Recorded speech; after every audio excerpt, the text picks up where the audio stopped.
정부는 지방 소멸을 막기 위해 매년 수십조 원 세금을 지역에 쏟고 있는데요. 지난 20년간 누적 투입액은 200조 원에 달합니다. 6월 지방선거를 앞두고 탄력을 받고 있는 행정통합 역시 막대한 예산 지원이 큰 동력일 텐데 이제껏 지방 소멸을 막기 위한 나라 돈은 어떻게 쓰이고 있었는지 그리고 그 효과는 어땠는지 유지승 기자가 현장 취재했습니다. 평일 오후 경북 의성군에 있는 청년 키움 지원센터. 1층 책방 이용이 가능한지 묻자 운영자는 급히 휴일 안내문을 바꿔붙입니다. 뭐 때문에 오셨어요? 저희 그냥 일반 사업하는 개인 사업도 아니고 수목금 토는 영업한다고 앞에 써 있는데요. 오늘 금요일인데. 오늘 만나는 날이에요. 커뮤니티 공간인 2층으로 올라가니 막아섭니다. 어떤 것 때문에요? 여기는 개인 업장이고 청년 지원 센터가 아니에요. 2층도 저희가 그냥 사무실을 쓰고 있는 공간이에요. 이곳은 지난 2023년 청년과 주민에게 상시 교류 공간을 제공하기 위해 만들어진 센터로 균형 발전을 위한 특별 예산 4억 5천만 원을 지원받아 12억 원대를 들여 만들어졌습니다. 올해는 이 지역 다른 청년시설 4곳을 포함해 프로그램 운영비로 지방소멸대응기금 1억 원이 추가로 지원됩니다. 의성군의 또 다른 센터, 안개 행복 플랫폼입니다. 사람은 찾아보기 힘들고 청년 창업 가게들은 모두 문을 닫았습니다. 토요일은 닫지. 평일에 오면 좀 가게 문은 닫아놔도 손님은 들어오고 미리 이제 죽었던가 버리겠던가 이런 거 미리 이야기해야 되고.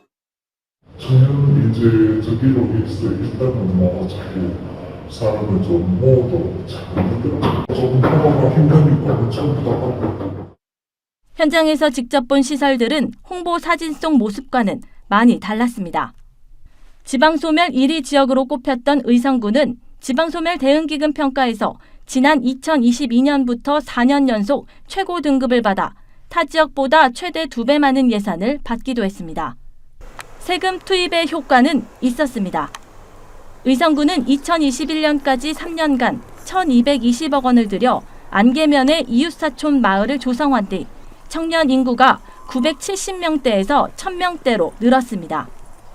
하지만 효과도 잠시, 거주 의무기간 등 단기 지원 사업이 종료되자 인구는 다시 감소세로 돌아섰고 지난해 청년 인구는 801명까지 추락하며 정점 대비 200명 넘게 줄었습니다.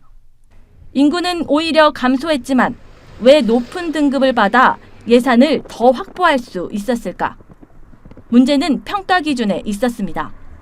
세금 투입의 목적인 인구 유입은 정작 평가 점수에 빠져 있기 때문입니다.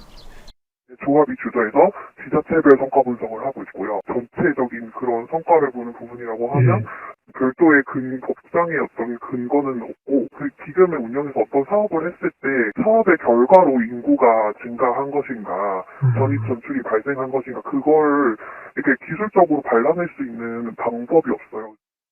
대신 서류상의 투자 계획서나 공모 경쟁 비중이 예산 규모를 결정짓는 핵심 기준입니다. 이미 쏟아부은 예산의 사후 평가조차 사실상 지자체에 맡기고 있었습니다. 평가 지침을 보고 이제 시도나 이쪽에서 이제 사실 평가를 하고 있습니다. 시설물과 체류용 지원 사업으로 외지 청년들이 잠시 머물다 떠나는 사이 지역에서 나고 자란 학생들은 일자리를 찾아 떠날 준비를 하고 있습니다. 여기서 지방학생이 여기서 살 수 있다고 길도 잘 없고. 그럼 어디로 갈지 정했어요?